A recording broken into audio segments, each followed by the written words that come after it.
Go. Hello guys, we are reporting about advanced data visualization, heat maps, and chloropics.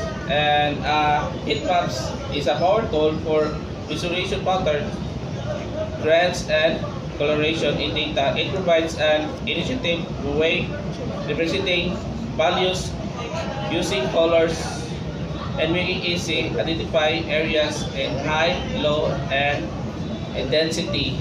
And next reporting. Next.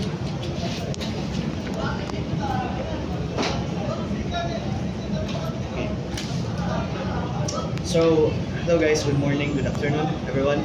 A heat map is a data visualization chart that uses color intensity and to represent the magnitude and the value of data. And data in a grind. So if you're replacing numbers with a spectrum of colors like red, hot, or a low, cold, or blue, quick, intuitive understanding of pattern colorations. Next. Okay, so I'm gonna show you how to make a heat maps in Excel. So I'm gonna do this one. Okay, this is for example, this is the sa heat maps is magisgot sa kanang fruits and ihang mga na-sold. So for example, apple yang na-sold ngayon nga product pagka 2016 is 620, yang na-sold pagka 673, and pag 2017 is 675. So nagkaanam siya kadako. Nya this one banana is kana sa 2015, 2016, 2017 and mag-base sa color kay kanang naka notice mo nga kanang mga lain-lain ng color. So mo na ang heat maps kanang magamit og color para ma-identify kung unsa kadak ang value, high ba siya or lowest. So ang high diri is ang here 844. So mo na ang color sa high kaning mura siya kanang color green. I don't know unsa ning color. Cold color. And then ang pinaka lowest is ang color pink man. Pink? Red, hot color. So number 6. So unsa man siya nga fruit? Apricot. So pasabot ni ang apricot kay dili kay siya ingnon nga halinon kay pag 2015 dosira ang nabaligya, pag 2016 7 and 17 is 6. So dili kay sa halinon. So mo ni pinaka lowest na color and pinaka highest is this one. Ng color. So pasabot ani lowest and highest ng color. So para ako ipakita sa inyo kung unsaon ni siya pag buhat. Okay, let me just here. Okay, this one. Oh wait. Sorry. This one. About this continent, country, company. So about this sa company na og pila ang ilang mga kuan, ilang market value. So pila ilang market value. So, this one, Agricultural Bank of China is tarungan.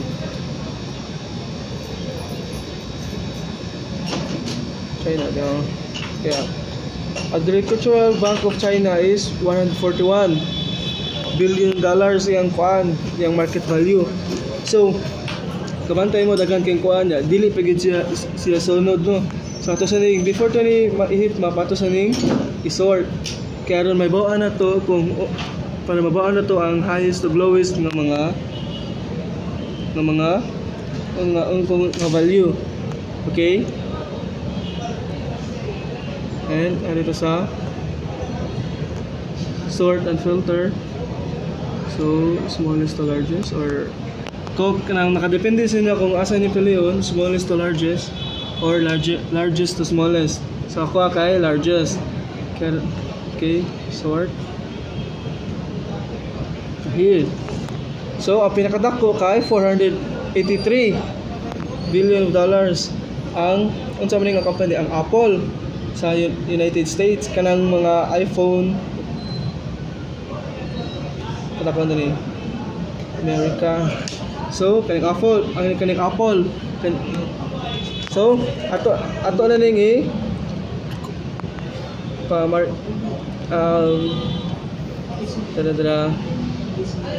ato lang i-apply ang heat maps. Kung ganahan na mo basic, mara yung button. Ari mo sa conditional formatting. Mamili mo diri unsa nga color. Tara color scales. Ito ning Tara, for example this one. Color green ang pinaka highest and pinaka lowest is color puwa. Tara, green pinaka highest, yellow is the yung medium na kuan, and then sa red is pinaka lowest. Sinapod diri ang red ang pinaka highest and ang color green ang pinaka lowest. So nakadepende nimo kung asa imong pilion. Green ba or red? Sinapod diri. Kasi rin na ang progress. So ito sa ha? Okay. Ay nako kayo mo na sorry. This one, kanito pilion.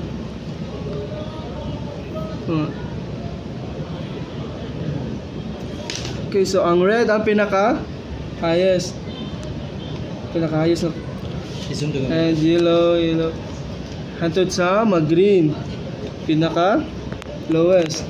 So unsa man nga company ang pinaka lowest? Ang AstraZeneca.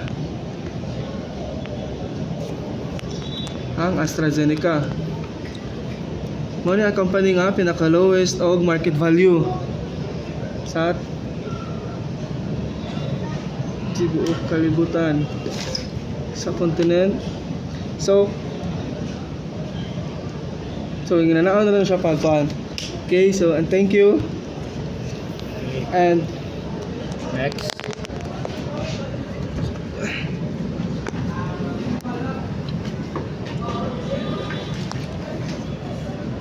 So, hello everyone, my name is Gibson Abisha and today I am reporting about the choropleth map. So, choropleth map uses color scale to indicate quantitative values across the geographical areas map. So, typically the color scale will be darker to a larger values, lighter for small values, and choropleth map might be used to identify the percentage of unemployed and population. It depends on you, so how you use it. So the key of the choropleth map is you need to read the instruction.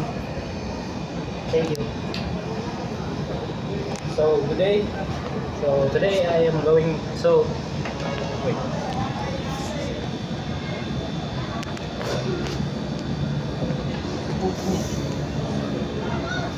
good day. So as you can see here in the image, this shows the choropleth chart. So this is the geographic map. So choropleth uses shades or color to identify the values of each country. So as you can see in here, we have this color brown and we have the color yellow, which brown indicates a low value and the color yellow indicates a mid value, and the last is color blue, which indicates the high value. So in this map, this shows the unemployed data values. So as you can see in here, in this part, this country, they have a high value of unemployed individuals. So the use of this choropleth chart is to determine the value of the unemployed individuals. Okay, thank you.